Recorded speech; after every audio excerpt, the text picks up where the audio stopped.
Oh, good morning, everyone.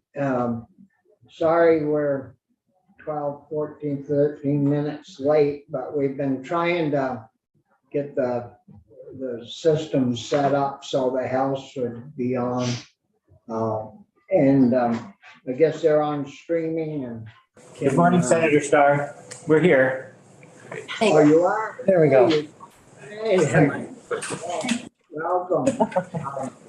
Well, this morning, we have the Farm to Plate group in, tell us what's been happening and how things are going and how, if there are ways that we might be able to help to improve the Farm to Plate program. And quickly, we'll run around the room and introduce ourselves and then Yeah. So We need to mute ourselves, I think. Brian, you wanna? Yeah, Brian Collmore, State Senator from the Rutland District.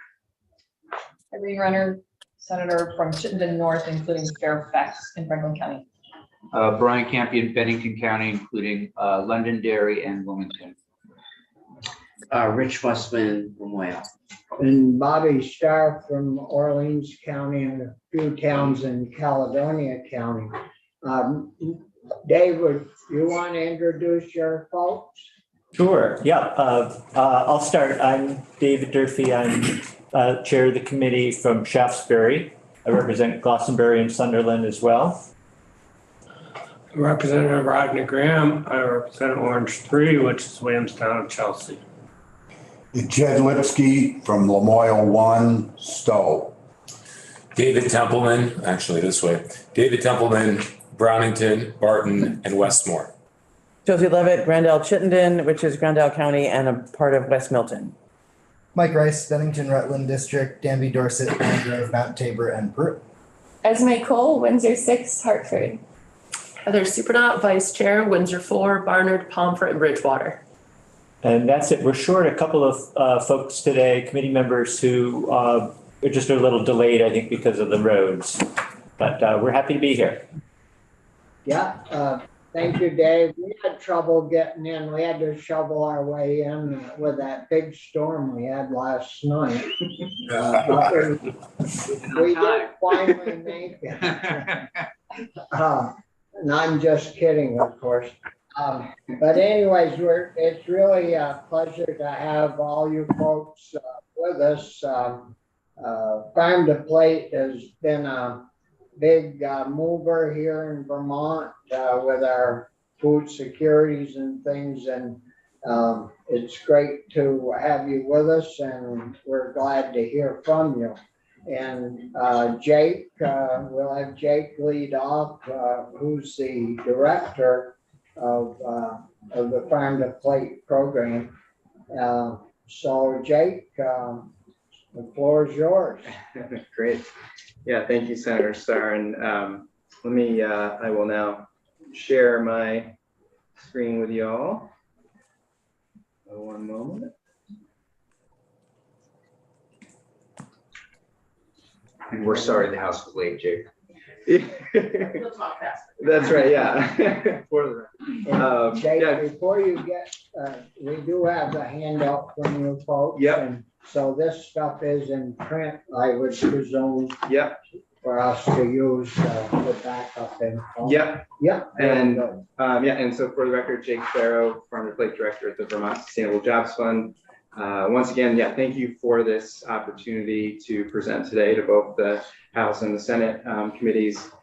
2 weeks ago, we were actually here with both committees on separate days, and we presented the new 10-year strategic plan and the retrospective, which is an evaluation of our first 10 years.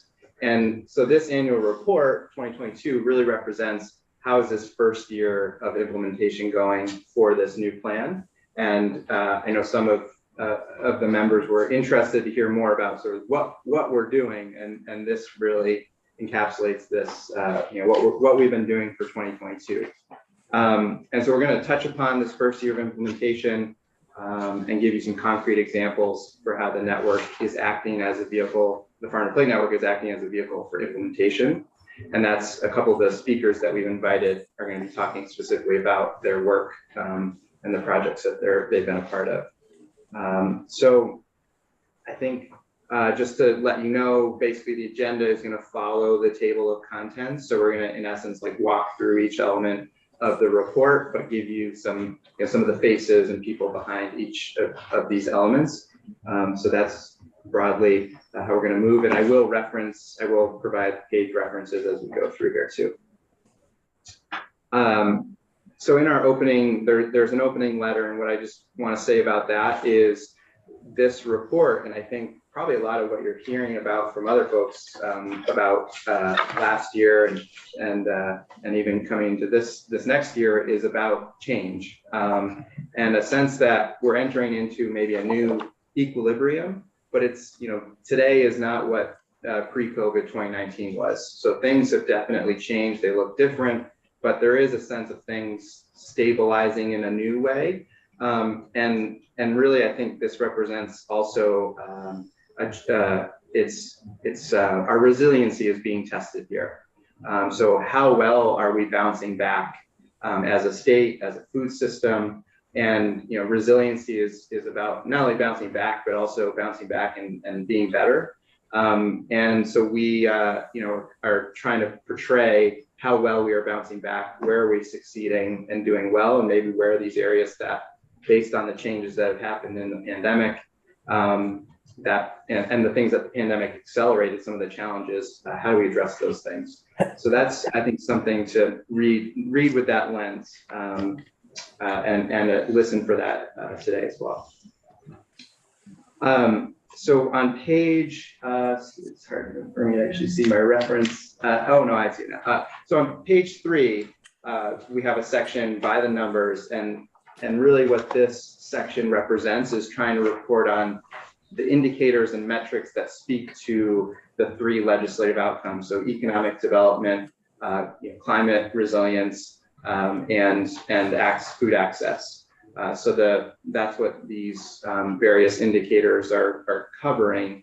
And the one that we report on every year is jobs and establishments.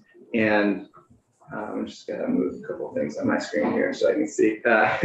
So just to know that in 2021, which is last year, the full available annual data, 60,078 people employed in the food system. And that's 25% of Vermont's total private sector employment. So a quarter of people employed in the private sector in Vermont are involved in some way in food system activities. The thing that I think to watch for, that this does not account for 2021, is the farm labor numbers, because those will be provided through the census. So that's something just to watch as to how that's changed. The last available year is 2017 for the farm labor, and operators is the other, operators and hired labor. So just, I think that's something to key in on when the census numbers come out, as to how that changes. Also, during the height of the first year of the pandemic, so 2020, we experienced a 10% decrease in employment in the food system. 95% of those losses occurred in food retail and food service. So actually manufacturing and other areas remain pretty stable. And employment has now rebounded in 2021 with the addition of 1,500 net new jobs.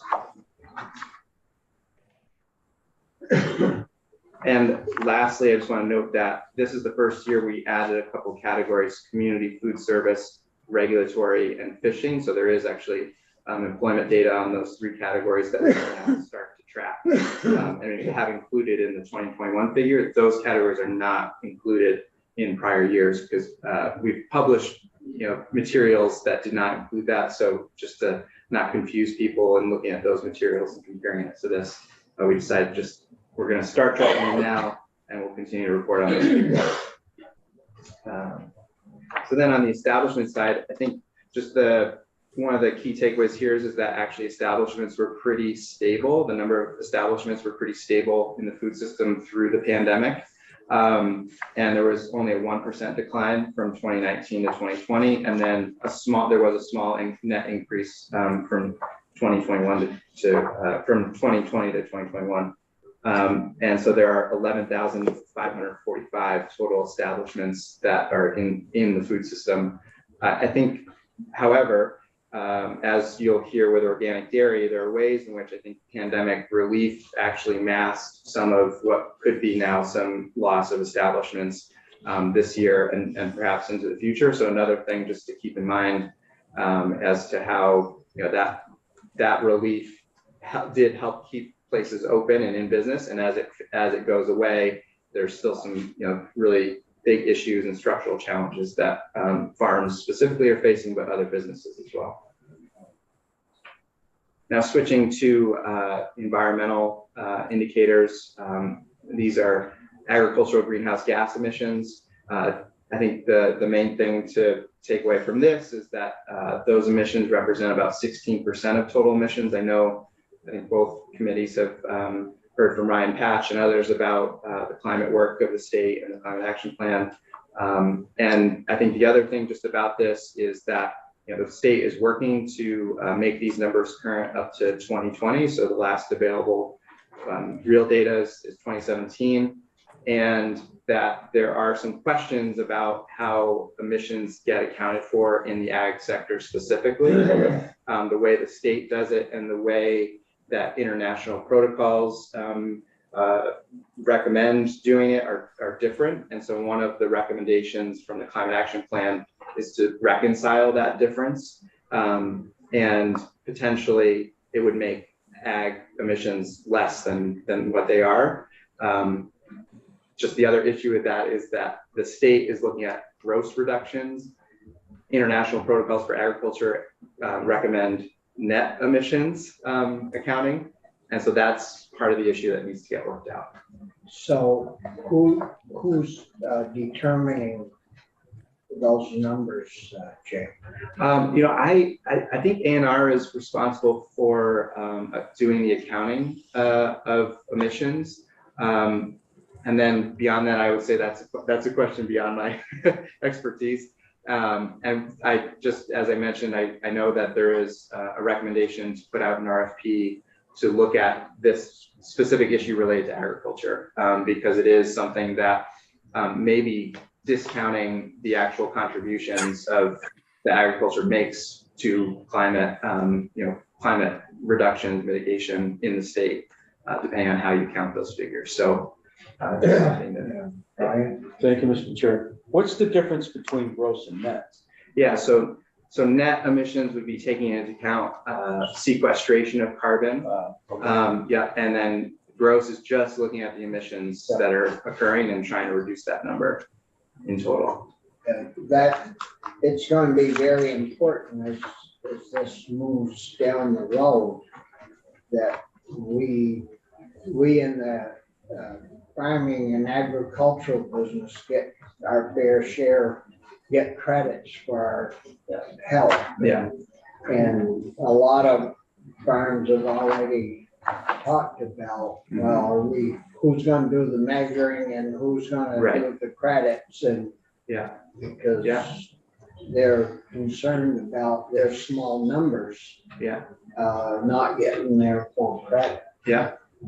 So Jake, what are we looking at in terms of emissions? If you look at emissions in the state, what percentage is coming from dairy? I've heard it's as high as 16-17%. From dairy, so I know that agriculture in total is 16%. Okay. And a majority of the ag emissions comes from livestock methane, essentially, and manure management. So it is tied to livestock specifically. That's the gross number. Yes. That's not the net number. Exactly. So that's not then taking into account any carbon that's being sequestered through soil management and other practices. Forest. Most every farm has almost as many acres in forestry as they do. So it is definitely a big issue. Do the vegetable growers, they must they must save carbon. Yeah, all farms have that potential, and there's variance in how well they're doing it. And there's Depends also on how you farm. right how you farm, Yeah. and also I think a lot of the accounting, there's just a lot of variability in how you can account for soil carbon and the methods behind that. So there's agriculture is just a lot more dynamic in how those emissions are accounted for than a lot of other sectors. Yeah. Thank you. Yeah. So switching a little bit here, but actually the first graph here does still speak to the environmental side. So in the Vermonter poll, we are asking questions on an annual basis to try to, there are some metrics, indicators tied to goals of the plan that we're getting that data from the Vermonter poll. So we asked in 2022 about how Vermonters felt about in agriculture's positive impact on Vermont's environment. Because we were limited to the number of questions, you had to pay for questions, so we can only ask this question. We couldn't break it out into like, what's your perception about the environmental impact of dairy, of vegetables, of life, but we would like to do that in the future. But so I think one of the main things here is that if you look at the strongly agree and the somewhat agree, that's about 91% of Vermonters who strongly or somewhat agree that agriculture has a positive impact on Vermont's environment. So those really strong numbers, and I think certainly we want to see that percentage increase on the strongly agree side of things. So that's something that we will be tracking in time as well. Now more looking at more access related issues. So we also have continually, or actually no, this is not access related, but we did ask about Vermonters' perception about how they view locally grown or processed food. How do they define that? And 65, so the majority, 66% said in Vermont. That's what we consider local, because it's made and processed in Vermont. And then 17.4% said within 30 miles of Vermont and within 30 miles. So the majority believe in the new updated definition, and then there's the second highest percentage saw the plus 30, which was the old definition, as being Vermont. Bob, let me ask a quick question. So what is it in statute what local is? Do we have? Yeah, It we is. have And 30 miles. It's 30. Okay. 30 miles. Okay. It was. So what is it now? So now it's there's some differentiation by product type. Okay. But so raw products, veggies, meat, whatever it is in Vermont. And then processed, they can source for some processed categories, they can source an ingredient from elsewhere, but the transformation has to happen in Vermont. Yeah. And is there any real Fed definition? No, because I mean, we always see, you go to Hannaford, so it says local. Yeah. But it could be Maine, it could be. Yeah. And actually that's in the Vermonter poll. That's why we used the 400 miles was the last one we asked about, because actually USDA has referred to 400 miles as potentially a local product. Yeah. I'm gonna run down to the local store, get back 2 days later, tell my wife, well, local's within 400 miles, so I went. You're in New York City. Yeah, right. Philadelphia. And I think there's also some guidance that this could also help provide around regional definitions. So just seeing that, as things get to the 250 and 400 miles, people start to kind of lose a sense of connection clearly to the product. Okay, and then I've got two more of these, and then we'll. So this is the question that we continually have asked in the Vermonter poll about where Vermonters actually purchase or obtain local food, and you'll see that more than 80% of Vermonters obtain local food either directly from a farm, at a grocery store, or in a restaurant, and those numbers have remained pretty stable in time, even through COVID. And also we've seen this increase in the number of people reporting that they purchase local food at a convenience store or corner market. That's up to 78% in 2022, while it was around the 40% area back in 2018. So really just and some of that could be just more awareness as we ask this question about, like, people are paying more attention to whether the products they're buying are local. But that also, I think, these are indicators of, local food is getting into a diversity of markets. People have the opportunity to purchase it in many different ways, which is a good sign. And we're working hard to enhance the school lunch programs to buy local, so hopefully that number will grow. Yeah, and that's something that we have to figure out the phrasing of this question, and it's based on like household. So that's something we do want to track is in like the institutional purchasing that people are reporting. So hopefully you'll see that in either next year or years to come. And then lastly, this is data that has been collected through COVID by the National Food Access and COVID Research Team. UVM's Meredith Niles Professor Niles has been a big lead on this. And so looking at this and seeing the trend over time through COVID, pre-pandemic, based on the population that they were surveying, 23% were reporting food insecurity. That jumped at the peak of the pandemic to 40%. We started to see some declines in 2021.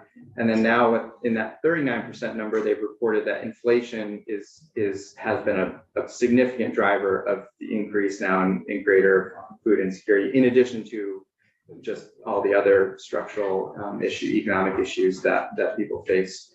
And we'll hear more about sort of food security planning from my colleague Becca Warren in a little bit. So this is just these are startling figures and something that there's a lot of, obviously a lot of people are working on addressing both the immediate need, but also the long-standing need to address food security at a deep level. Okay, so switching gears, and then we're gonna get to our presenters very shortly. So that's the last thing that I wanted to talk to you all about is making this connection between we have a new plan, and so with that we have the Farm to Plate Network, which we help administer and guide. So the network is the entity that is implementing a lot of the strategies from the plan in a very coordinated and strategic way. And so with the new plan, we've done some work to restructure our network around this plan to really focus efforts, dedication of resources to the strategies that have been identified here. And so again, just as I mentioned that the plan is really oriented as I mentioned when I testified to you all 2 weeks ago, that the plan is really oriented around the three legislative outcomes plus a commitment to racial equity. That is also how we think about the network, helping to accomplish those three legislative outcomes and the racial equity. And then, so just lastly on this, our structure then is based around this notion of we have three different types of groups that do things in different ways to help with this implementation. And we have on the bottom here, there's a list of the actual groups. So we have, I think the number is 19, and those things span like meat supply chain development to agroforestry to the food security plan, agritourism. So we're covering very comprehensively a lot of different issue areas and organizing people around those to act in strategic and coordinated ways. And then I think the other thing to note is that the thing there that says backbone organization, that's VSJF. So we're providing the support to the network, and that can come in a lot of different ways: research, project management, helping to secure funding, and a lot of other things, facilitation and coordination to the network. So that's the service, the services that we're providing to the members of the network. And right, this is the very last thing. So on page 9 is just to know that everything I'm talking about is contained at our website, vtfarmtoplate.com. You can look at the plan, the network, you can find resources and stories. You can find the data and outcomes on the website as well. And so really the site itself is built around providing you all access to this information on an ongoing basis. And in addition, we have members have the ability to post jobs, make announcements, promote their events. So there's ways in which we're supporting the communication of opportunity that exists in the food system. All right. So that's probably more talking than I ever really want to do. And because also we have some really wonderful presenters today, and to kick it off, we're gonna, Kevin Channel and some others are gonna be talking about this Beef on Dairy program. And there's some questions that came up when we were here 2 weeks ago that I think this project will speak to some of the things that were coming up. And I just, before I hand it over to Kevin, just wanted to note that this project aligns with priority strategy number 8. So this is a good example of what we mean by supply chain development, and the coordination and resources that's needed to make that actually work. And a lot of what's happening in these early stages is really supply chain coordination between farms is really getting those farms working together in an efficient, viable way.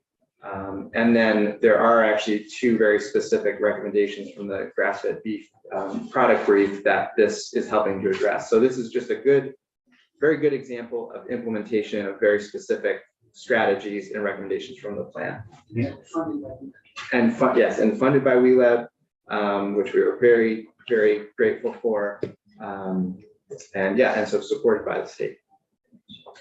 So Kevin, I was planning just to, I don't know if it makes sense to keep this up or if you just want to, I'll take it down and then you can take over. Okay. Good morning, Kevin. Good morning. Yes, and thank you for having us here to talk about the Beef on Dairy initiative. Thank you, Jake, for the introduction. I'll just dive right in. Vermont's dairy herd is estimated at about 120,000 cows. All these cows need to be bred in order to keep producing milk, and yet less than 50% of the cows need to be bred for replacements in the dairy herd to keep up with quota and such.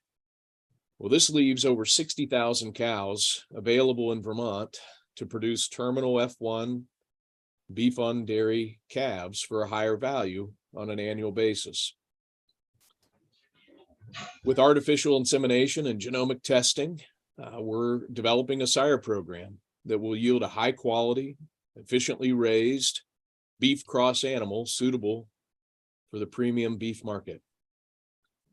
With close coordination between dairymen and custom growers, we're developing a production chain that is collaborative and equitable for all the participants.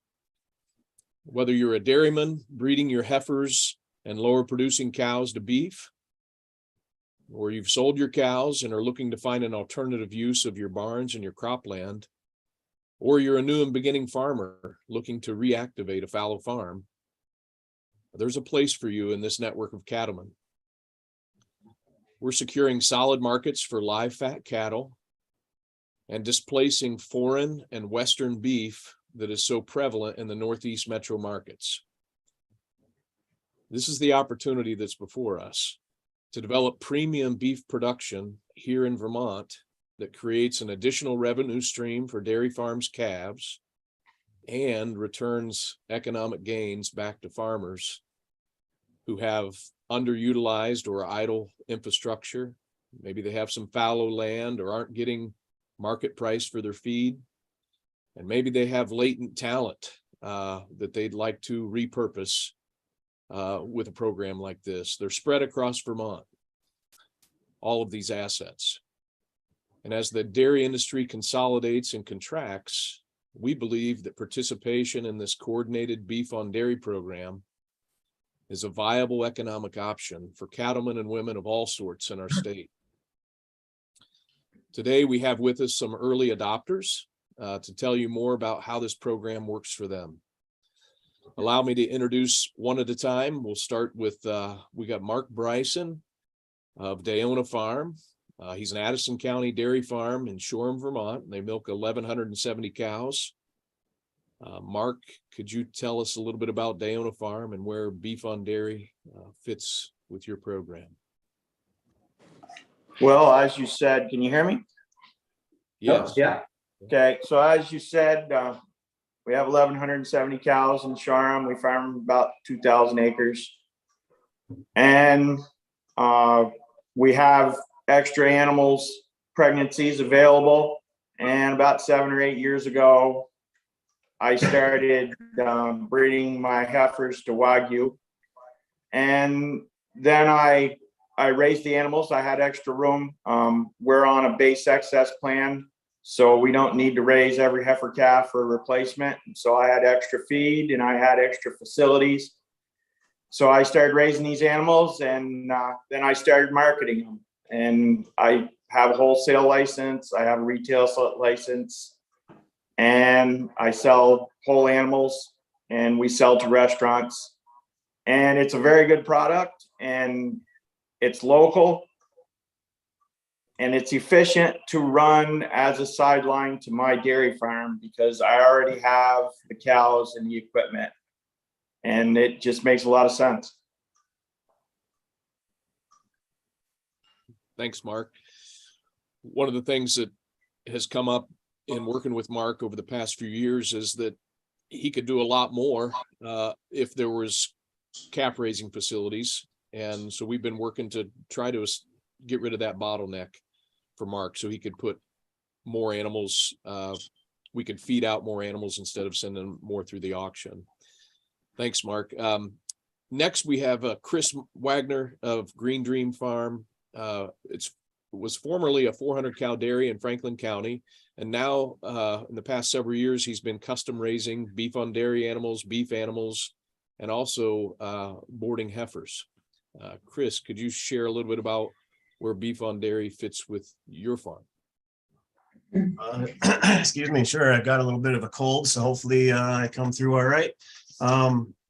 Yeah, so this project really has a lot of appeal for me because it gives us some real steady throughput in our operation that we can't really assure ourselves of when we're boarding cattle. We went from being a 400 cow milking dairy, sold our animals in 2018. We had transitioned to organic thinking that was a direction to take, but since then those markets haven't dealt people any real favors either. So we're kind of in this really precarious state where we've got all this infrastructure associated with the former dairy that represents a huge portion of our mortgage that really seems to, we need to keep it active. The dairy barns are getting a little older, but they're still modern freestalls. They're not obsolete tie barns, and it's got a nice milking parlor. But the way the markets have changed in the dairy these days, you can't just start up again milking again either. So whether it's me or somebody else, those cows have left and those markets have left me as well. So this provides something to keep these barns active and keep my land open and keep it operating, I think, at a level that just sustains my debt and keeps the land going. I mean, there's lots of things that I could probably do with my own initiative, but it takes a long time to establish a brand, work with folks that are going to, and then you've got all the competition too. If everybody's trying to really gather around a certain product and promote it, and then they stand side by side trying to get a neck up over the next guy, it's a real competitive situation. And so I think this beef on dairy thing where the animals are coming from within our own state, coming onto my operation, being grown and then marketed through a strategy and a team that's really putting the effort in. It allows me to focus on growing the animals. So it seems that I can put all my talent that I used on the dairy into raising these animals. So, and keep my barns busy. Otherwise, the custom boarding thing has treated us well when we've been able to keep our facilities full, but you're constantly at the mercy of the producers who are choosing to board their animals. And this could provide a real bedrock for us if there's a steady throughput. There's lots more that I could probably say, but I might be rambling as well. It kind of just allows me to keep our investments busy and keep us at capacity and keep me doing what I like to do without having to go try to market it. So. Yes, Chris, how many boarders do you have? And how long do they stay? I've had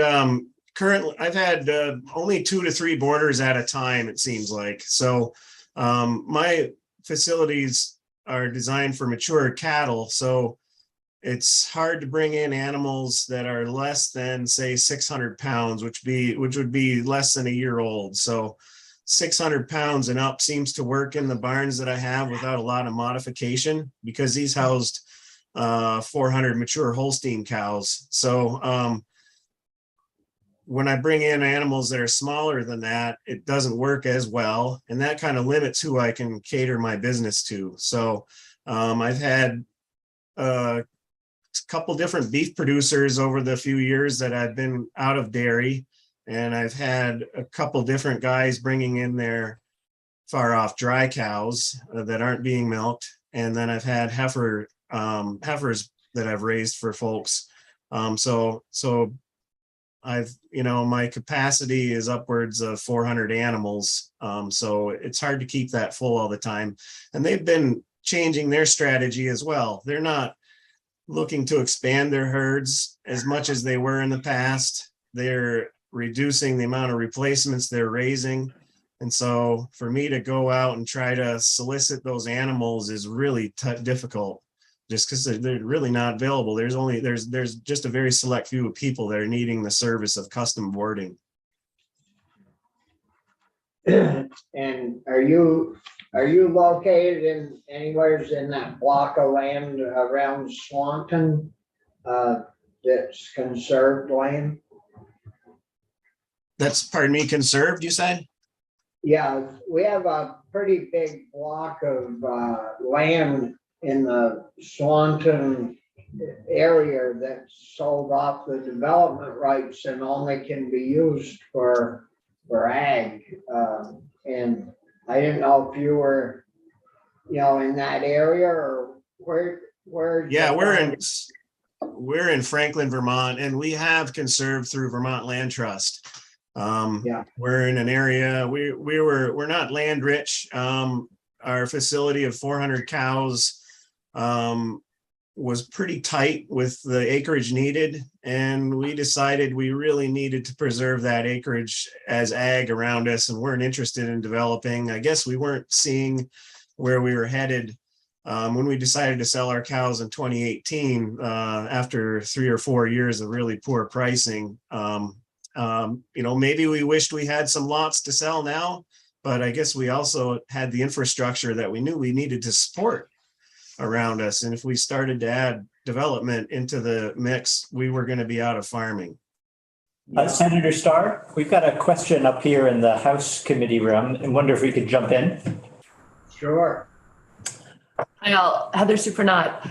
I am curious, I am aware that there is a bottleneck in processing facilities for meat in the state, and I'm wondering how the beef to dairy program might help farmers collaborate or ensure slots for them if they're entering into this, and if there is that relationship building happening at the slaughterhouse facilities. Yes, I can speak to that briefly. We've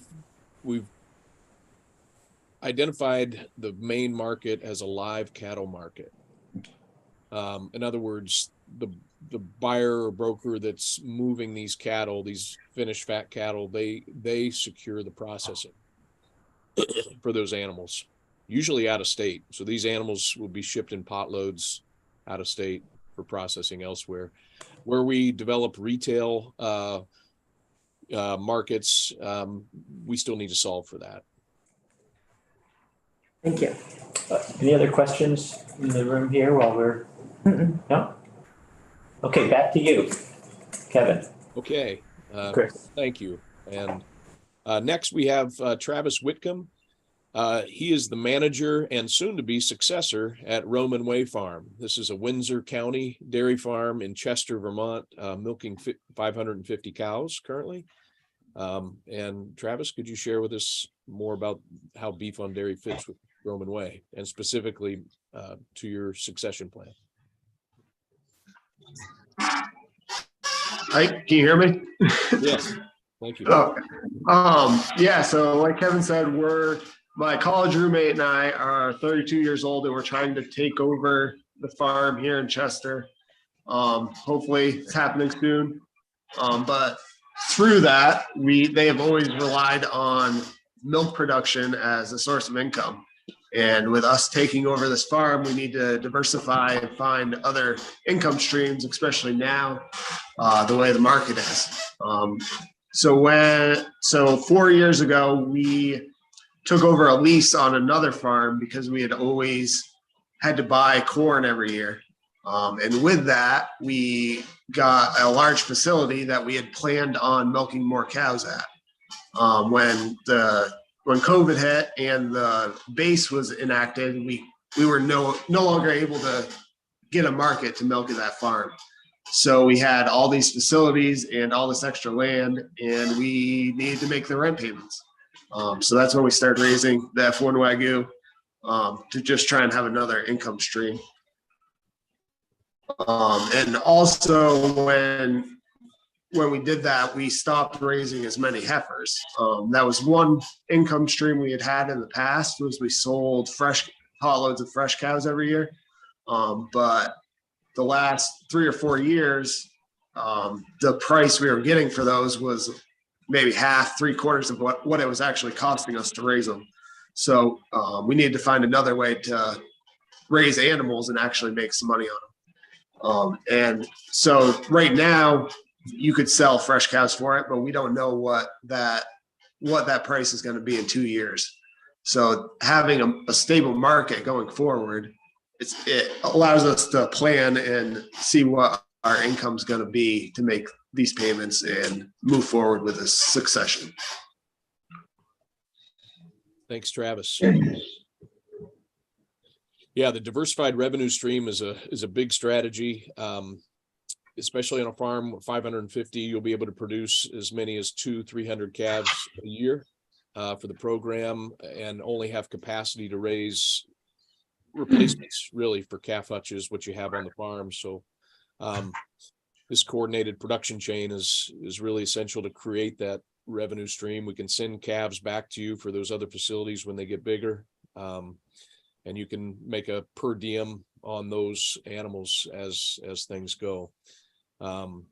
So that's really helpful. Thank you, Travis. Last, we have Roger Osenchuk. He's a licensed large animal veterinarian, been specializing in the past 7-8 years in Wagyu genetics, nutrition, and herd health systems. Roger, thanks for being with us.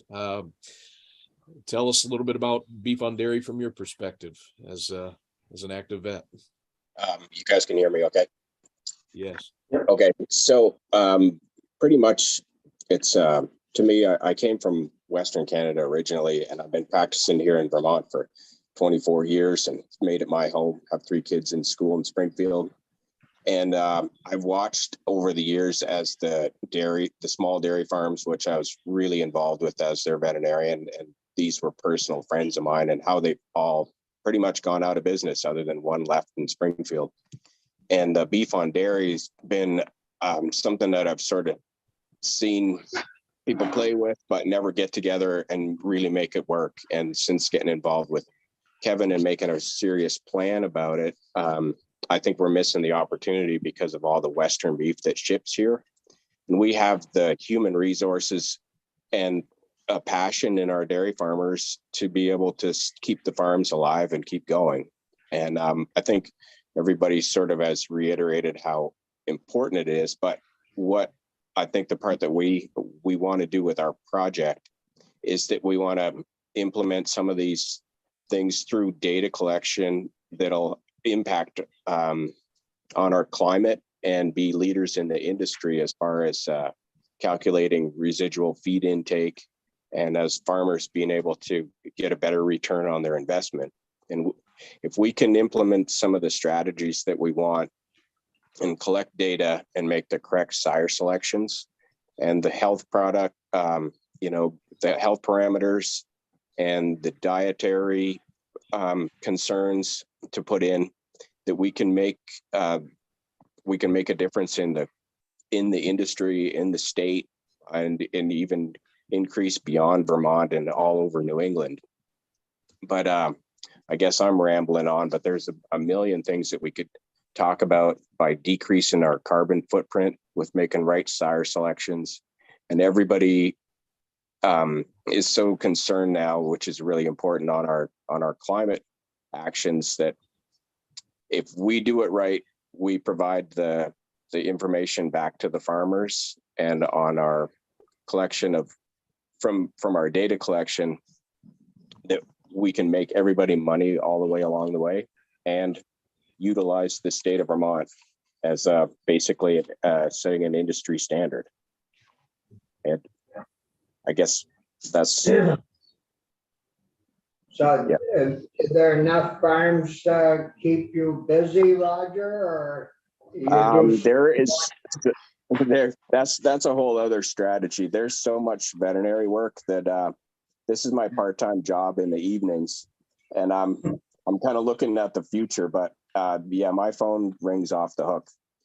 And but I also do equine veterinary work. But as far as the dairy farms, it would be hard right in the area just to be a straight dairy vet. Yeah. Because there's a lot less work now than there was for sure before. And that's where, but a lot of these guys still want to keep in business, and the beef on dairy is a way to save the farms. Yeah. Well, we got to keep that land open and busy doing something.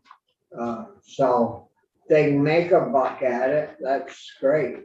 Well, and if we can, if we can collaborate together and everybody work on the same page, I think they can really make it work. But everybody wants to get the upper hand, and the way that our project and our business plan is that if we retain ownership of a lot of the cattle, then we decrease the risk to the farmers, and they get paid for their time, their facilities, and their feed production. So the better job that they do, the more money that they'll make. Yeah. And do you get in on the marketing of the beef at all, or do you sell the whole animal? Well, see, as my other part-time job, I manage the livestock for Vermont Wagyu.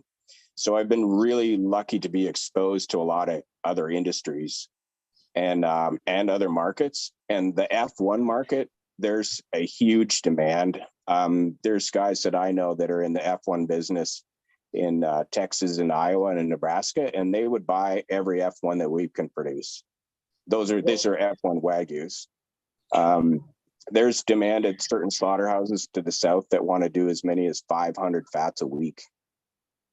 And could you tell us what F1 is? Okay, so an F1 is basically a first cross. That's why they call it F1.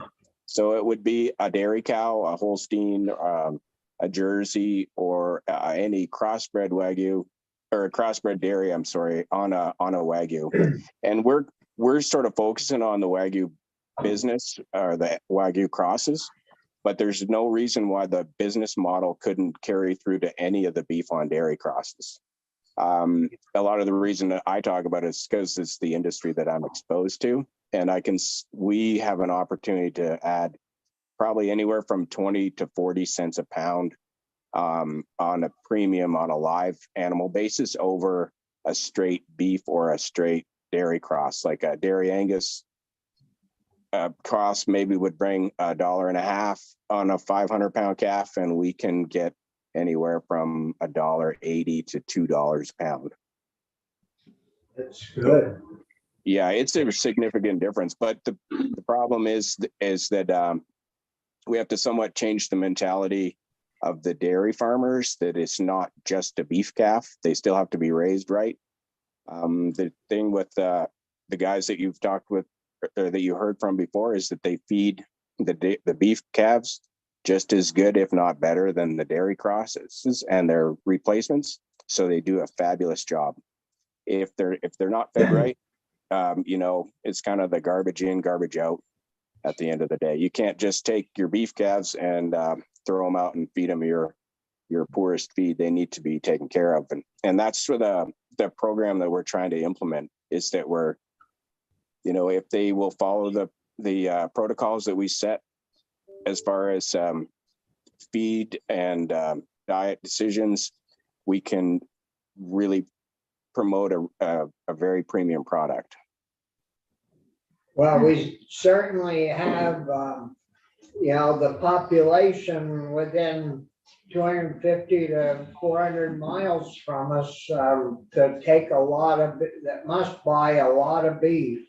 And it would be better to truck it from Vermont to there than from the Midwest or the Far West. Well, to me, it's kind of a no-brainer that we haven't been doing it for a long time, because we can produce feed as good, if not better, than anywhere else. And the cow-calf beef business is hard in Vermont because of our climate, but we have calves that are shipped out of state every day, almost all of them. And why not feed those ones out here? And, you know, it's a shame that we're not taking advantage of the opportunity. And that's what we're trying to change. And in your geographic area, do you have, eventually you need slaughter facilities to get the meat processed. Do you have those facilities, or is there? Well, I think there's, well, right near Springfield, we're pretty fortunate, really. There's Vermont Packing House. And then just to the east is Maple Ridge Meats, which would like to expand. And just across the border in Haverhill, New Hampshire, is the former PT Farms. They're looking for business. The slaughterhouses are a bottleneck, but the things are changing a little bit over COVID, and these guys are getting pretty clever and creative. And if the states helps them out to expand, I don't see any reason why they wouldn't be able to handle what we are able to produce. The problem we're going to have here is probably labor to fill, you know, to supply the labor for those slaughter facilities. Jay? Yes, I'm sorry. We just, to fit in everything, we've got two more presenters, so I just wanted to keep us going. Yeah. But I mean, yeah, the Kevin and this group, I'm sure if there's, if you wanted to go further and call them back, I think they'd definitely be interested in talking more about this, because there's so much more I think to talk about. So yeah, Kevin and everyone, thank you for coming along and presenting. Thank you. Really appreciate it. Yep. So I'm going to actually switch seats and hand it over to my colleague, Kelly Dolan. Oh boy. And I'm going to take the chair down.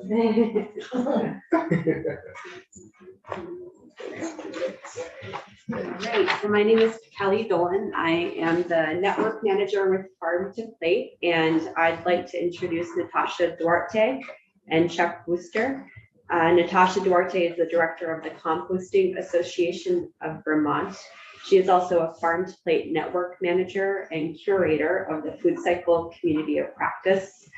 Chuck Wooster is the owner and operator of Sunrise Farm, a diversified farm located in White River Junction. Natasha and Chuck will be sharing some details on the Food Cycle Coalition and the regulatory guide for on-farm composting, an important resource for farmers and communities. These efforts align with goals 7 and 9 from the Agriculture and Food Systems Strategic Plan, which emphasize the importance of nutrient management and using food residuals to support healthy soil. So I will hand it off to Natasha. Yeah, thank you so much. Can you hear me all right? Yeah. Yes. Great. For the record, I'm Natasha Duarte, Director of the Composting Association of Vermont, located in Heinsberg. Thank you for this opportunity to share with you a little bit about our Food Cycle Coalition work. More broadly, the Food Cycle Coalition is made up of individuals and organizations who are concerned about diverting quality food and other organic materials from the landfill to support our local food system and build stronger communities by converting these materials into valuable resources. As a group, we cover topics relating to that full food diversion hierarchy from the Universal Recycling Law. So that includes addressing food waste, food rescue for hungry people, on-farm uses, composting and anaerobic digestion, and energy production. So we sort of cover that whole hierarchy and topics. Today, we'll be focusing more on the on-farm composting work. This is one of the topics that a member brought forward back in 2019. On the one hand, if Vermont is going to reach the food scrap diversion goals outlined in the Universal Recycling Law, we really need to find a way to incentivize farmers to be a part of the solution, especially in more rural areas where there are gaps in infrastructure to support this. On the other hand, we were hearing a lot of real resistance from farmers with concerns about being seen as solid waste facilities, because that's how food scraps were being classified from a regulatory point of view. And they were farms, not food scrap managers, farmers, not food scrap managers. So we started to explore this topic a little bit more by surveying a number of farmers, which led to the recognition that it wasn't just this tension between agriculture and solid waste, but there was more generally just a whole lot of confusion about all the different regulations that come into play with food residual management. And also farmers had real concern about potentially bringing contaminated food scraps onto their farms. So these topics relate to a number of the recommendations that you might have seen in the Farm to Plate compost product brief.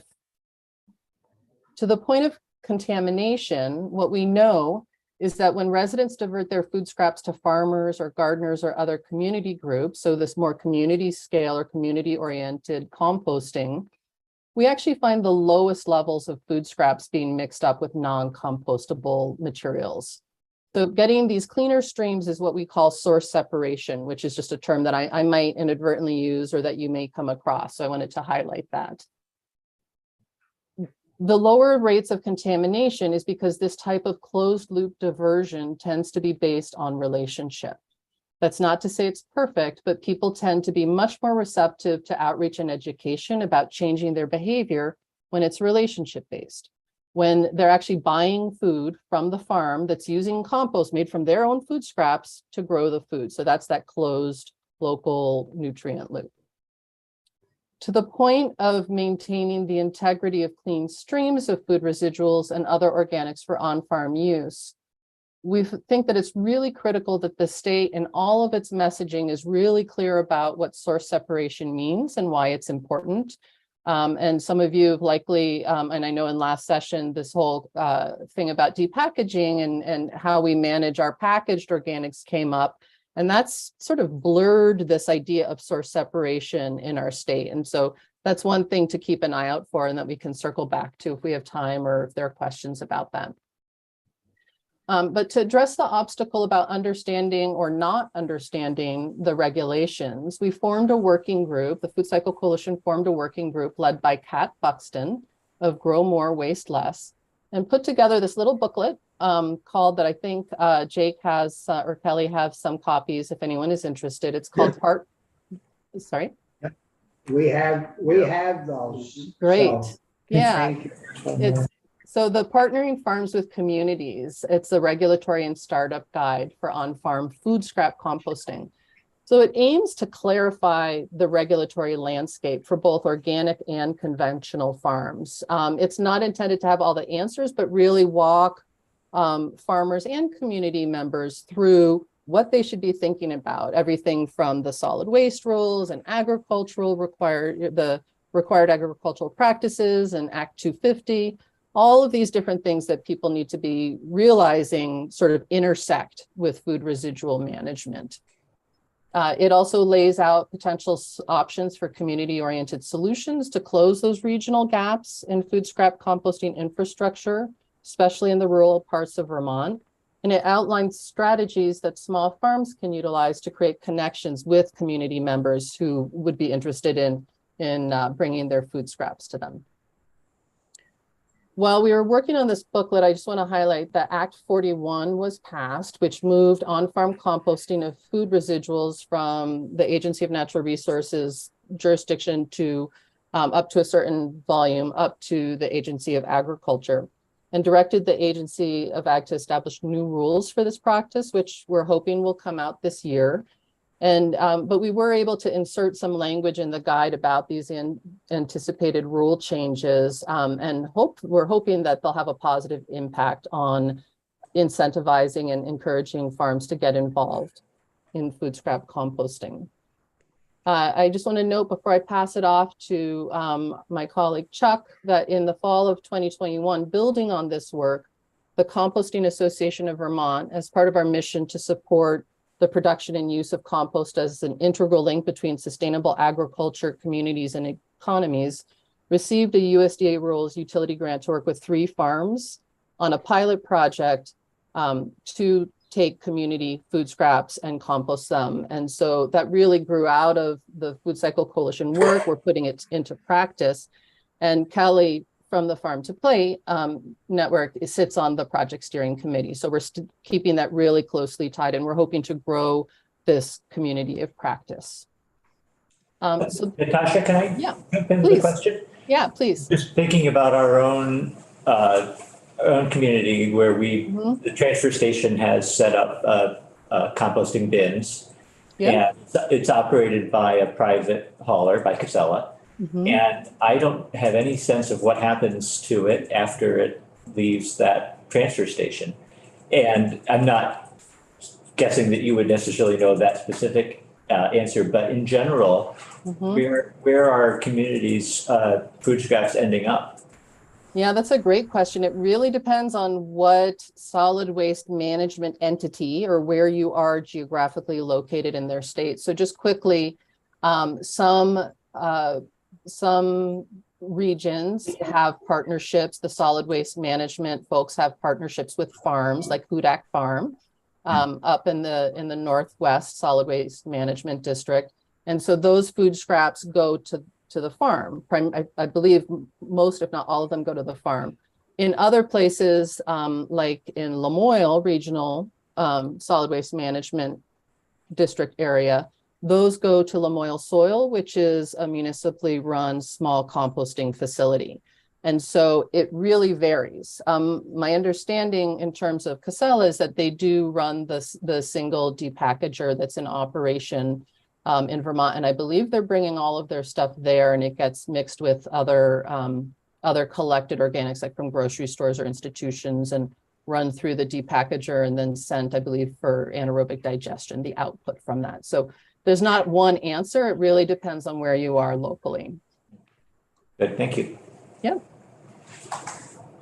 So in this guide, we have 3 case studies of different farms who are doing different scales of on-farm composting. And we invited Chuck Worcester to join us today, who is featured in one of the case studies, Farm Sunrise Farm, and their partnership with Willow Tree Community Composting, who is a small organic hauler and composter. So I'm gonna let Chuck take it away, but I'm definitely gonna be, I'll be around to answer any other questions that might come up. Yeah, thank you. Hi, can you folks hear me? Yeah. Okay, great, thanks. My name is Chuck Worcester, and as Natasha said, my farm is featured in that little booklet you've got, so you can see more details there. My farm, Sunrise Farm, we are in White River. I'm in Esme Coles district. Hi, Esme. Hi. Glad you're here. So our farm, we're just about a couple miles from the interstate interchange there, 89 and 91. We've been in business about 24 years now. Our sales are a little over $500,000 a year. There's 4 of us who kind of work year round, and then a few more seasonal folks in the summer. Our main business is organic vegetables that we sell right on the farm through a CSA program and a little farm stand. So we also do have pastured animals. We have lamb and chicken for meat and eggs, and a bunch of forest land. You mentioned, we're talking about that earlier, a bunch of forest land as well. So it's a kind of a diversified operation. As an organic grower, kind of compost is the key to the whole thing. It's what we're all trying to do, is feed the soil in order to grow good vegetables. Compost, it can be tough though. It's heavy. It's hard to come by. It's hard to have enough material to make it yourself. We've always made a little bit of our own, just with a kind of rough and ready with a tractor and mixing up whatever we got. But as our farm got bigger, as the vegetable side of the business got bigger, I didn't have enough compost. So we were buying a bunch of kind of, usual stuff in bags, organic fertilizer in bags. And I really wanted to get back to doing more composting. And a kind of a great convergence of things happened. One of which is one of my farm members. She started a curbside pickup of food scraps in White River and Wilder. And that's really thanks to the solid waste law in Vermont, that people suddenly needed to figure out a way to deal with their food scraps. And in a place like White River and Wilder, which is relatively dense in terms of housing, people don't really have the chance to do it in their backyard. So she started this great business. She started collecting food scraps from people, and she ran out of space in her backyard to compost. So she came to me and said, "Hey, can I bring my stuff here?" And I said, in theory, great, but I've never handled food scraps, and I don't know how this is going to work. And kind of perfect timing that the Sustainable Jobs Fund and Farm to Plate kind of stepped forward and said, "Hey, this would be a great project. Let us help you with this." And so about 3 years ago, we started a crowdsourcing campaign here in town, and we raised about, I think, close to $5,000 from people who said, "This is great. Let's get this started." And taking that money, I kind of came up with a much more formal plan and a design. And we went to the Working Lands Board, also thanks to the legislature for setting that up, and got a grant for $20,000 a couple years ago from Working Lands. And we built this beautiful building on our farm. It's south facing. It's got a big roof that's covered in solar panels. It produces last year 88% of our electricity. And then underneath it, we've got 6 bins. And in those bins, we do the composting. So Jen, my community member who runs Willow Tree, she brings her stuff and she dumps it there a couple times a week. We also have bins available for our farm members. They come to us once a week and pick up their veggies, and they come back and they bring the scraps and dump them in the buckets. And then every couple of weeks we make a new pile, and we've got a great little setup. We worked with with ANR to permit it back when ANR had the jurisdiction for this. I think the Agency of Ag does now, and it's really been a great thing in a whole bunch of ways. It's fantastic that our CSA members, our community members, get to see the fertilizer being made. They get to see kind of the closed loop. We get a bunch of fantastic compost that we wouldn't otherwise have had. We're saving money by not having to buy so much bagged fertilizer. And I think it's been a really nice example of private business. We put up half the money for the project, but the state put up money, the community put up money. The regulatory environment was set up to have this be successful and have it be required. And so it's been fantastic. We're a couple years into it now. We're just getting to the stage of soil testing to figure out, how much are we putting on? Should we be putting on more? You can always use more compost as an organic farmer, so I'm sure we're not under. But it's been a really great project so far, and we're looking forward to many years of doing it. So I'm happy to answer any questions, or as I said, much of the details are in the booklet that you've already got. Yeah. Well, thank you very much. It sounds like a real interesting and exciting venture for you. Yeah, it's been really, really good. And it's fun at this time of year. You go out there and, the snow on the ground and it's cold and these big piles are just steaming away. And it just kind of feels like how it's supposed to be. Yeah. Does it take much time to turn the compost piles, or is that something you do on a regular basis or spare time basis? How's that work? that, Chuck? Yeah, it's not too bad. It takes about an hour a week, or maybe an hour and a half a week, something like that. It's not a huge amount of time. It uses tractor equipment that we already own. It's kind of a cool system. As I said, our farm's in White River. We're not on sprawling ag land. It's kind of a small farm, tight space. So we actually, for the first month, the pile sits on top of a pipe, and the pipe blows air through the pile to keep it cooking away, which means we don't have to turn it as often. So it saves some time. It's a little bit more money up front, but it saves time on the implementation. Yeah. And I'll just jump in and quickly add to that's one of the things that's covered in the guide and that we work with farmers on is understanding this cost shift. So there is some investment up front, and there is still time to manage the compost system well and the food scraps well, because we want to be sure that best management practices are also being followed on the technical side, the composting side.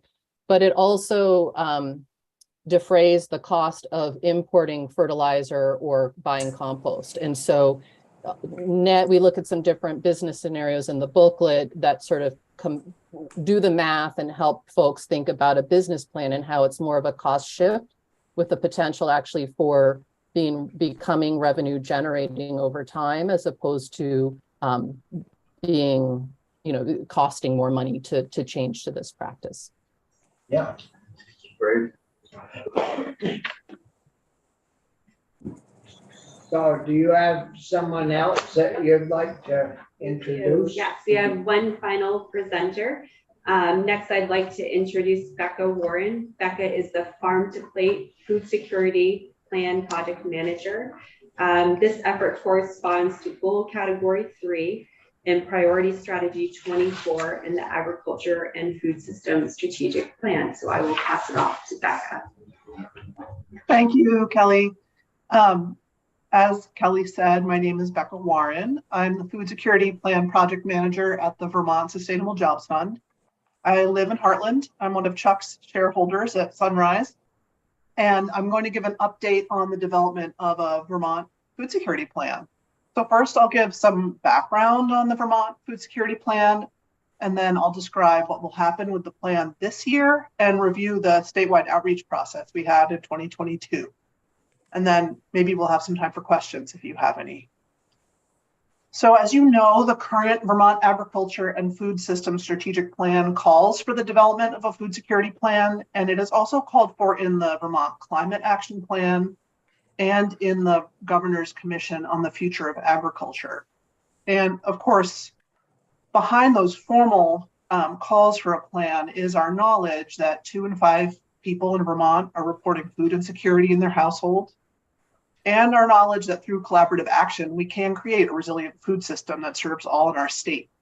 So when the plan is complete next January, it will provide clear implementable actions to create food security in the state in the near term and the long term. We think of it as a roadmap to food security that we'll all be able to follow together. And thinking about what Jake said in his introduction, it's also considering how can we bounce back and be better in terms of what we experienced in the past few years with food. And so the Farm to Plate Network is hosting the planning process, and it is a great example of how through the Farm to Plate, we can implement projects through a collaborative approach in the network. And as I'm going to be talking, I'm going to use the word we, which refers to this huge group of people and organizations who are collaborating to create this food security roadmap, including entities statewide such as Hunger Free Vermont and the Food Bank, small community organizations in the hills run by volunteers, agricultural businesses, including farms and food co-ops, farm advocacy groups, community action agencies, and state staff as well have been very involved. And the project is being funded by private foundations, by the Vermont Department of Health, and by the legislature. So thank you for that.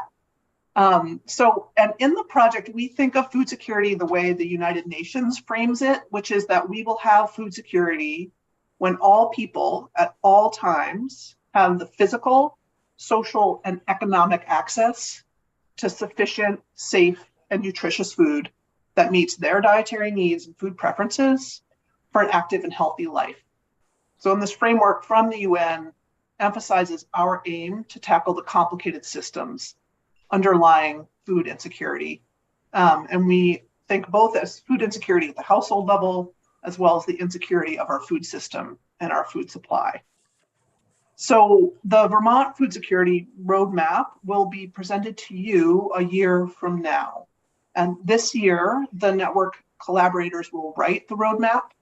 We will be determining the high priority action steps to create food security in Vermont. We will draft those, and over the summer, these draft action steps will be circulated for statewide community input. And then in the fall, the final plan will be written and designed. It will contain actionable priority policy steps that you can use next session.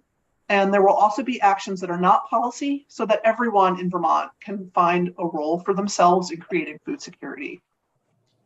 And I just want to briefly describe what we did with community engagement in 2022. Our first network planning conversations about how we wanted to create the plan were in the fall of 2021. We made an early determination that a very high priority in the planning process was real meaningful statewide input and engagement, especially from people who are more likely to experience food insecurity. As I said, the Department of Health is one of the funders for this project, and they identify people at high risk for food security in Vermont as residents who live in rural areas, who live in poverty, who are Black, who are Indigenous, or people of color, who are lesbian, gay, bisexual, transgender, queer, and people who might be living with a disability.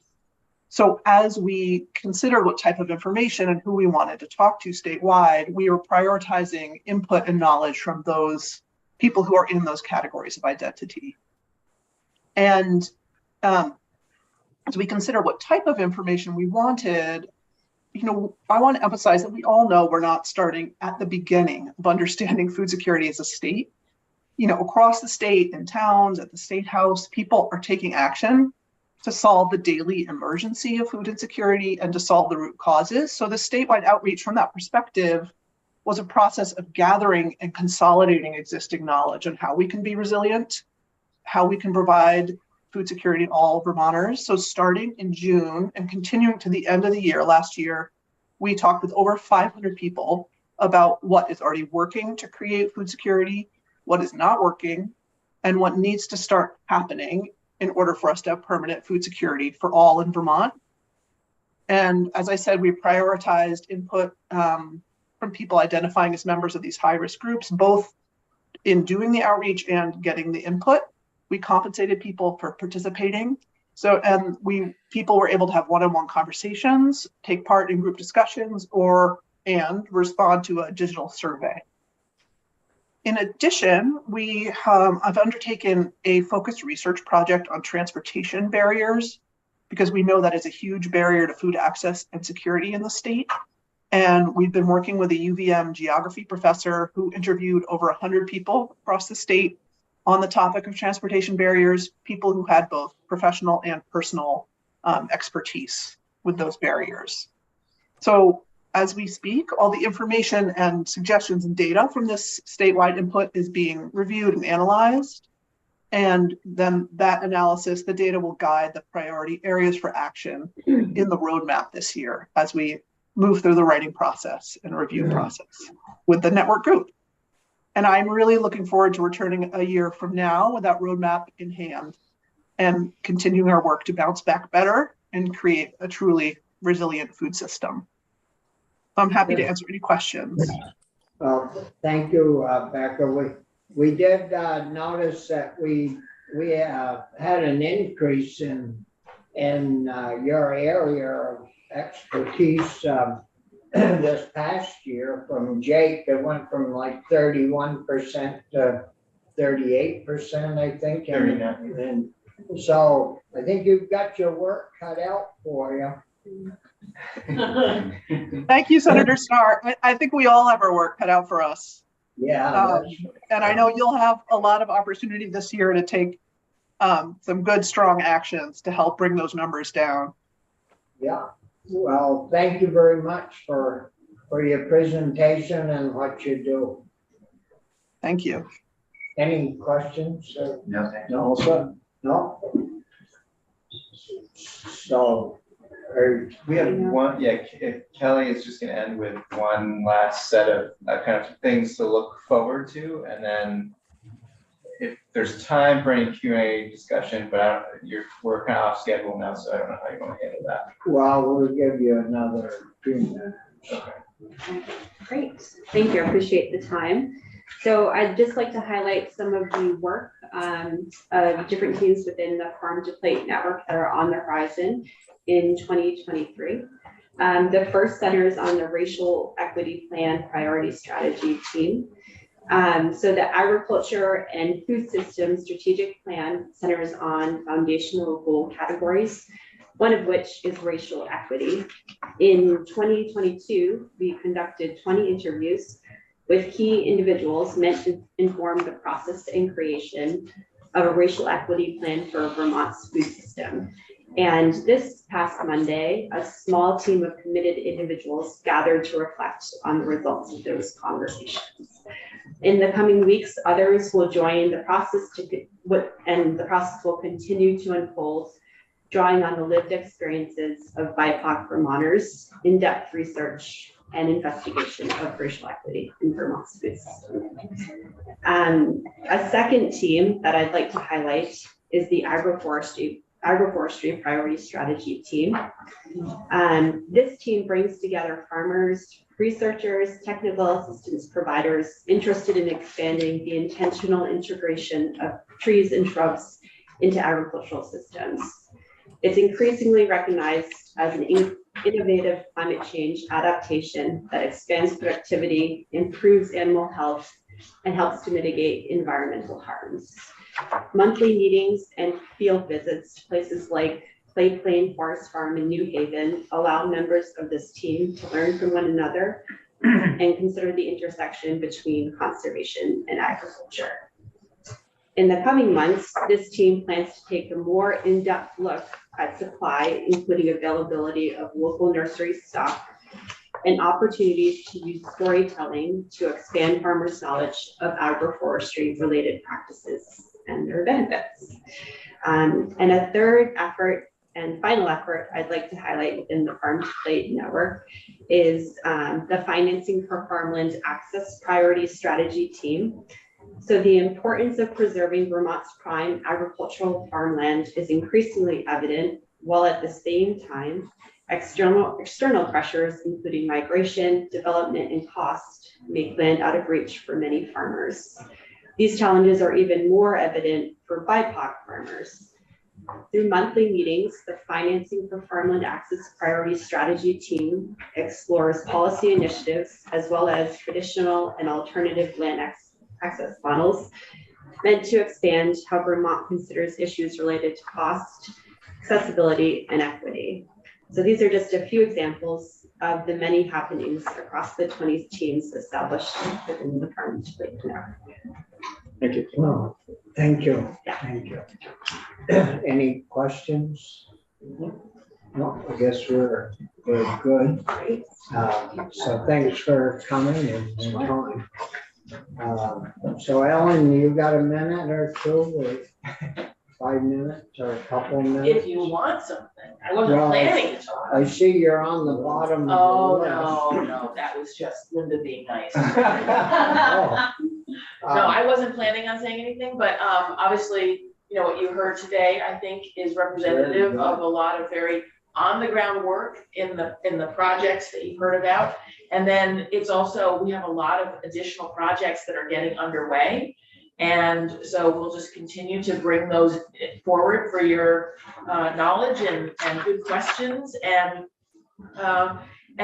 obviously supporting the Working Lands Enterprise Fund with the increased funding that the governor's put in his budget is a big part of how some of this work gets implemented. The businesses themselves are applying for those state funds, and they're helping, those projects then are helping to actually implement the plan. So it's all connected. No, it's, I don't know how it happened, but, you know, all the things that we've sort of done are all kind of falling together and helping each other to make a better ag community, more food for our people and our guests or our neighbors into the south. So no, it's been good. Yeah. Yeah. Well, thank you so much for your support, because had you all not passed Farm to Plate back in 2009, none of this would have happened. So well done. The land deal and the whole. Yeah, exactly. The whole 9 yards. And you know, not that I want to brag you folks up, but if you don't have the right people in the right spots to look after these programs that we all talk about and set up, it doesn't usually work well. And so, you know, you folks deserve a lot of the credit that are driving the ship or the tractor to make all these different things happen. And so thanks. Thank you. both, Appreciate that. Jake and Ellen. All right. So, well, it's been a very good, Dave, did you have any closing remarks? Let me see if there are any questions in our committee. It looks like not. So thank you. We've been watching intently and listening. And even though our faces were small on your screens, They're tiny. We're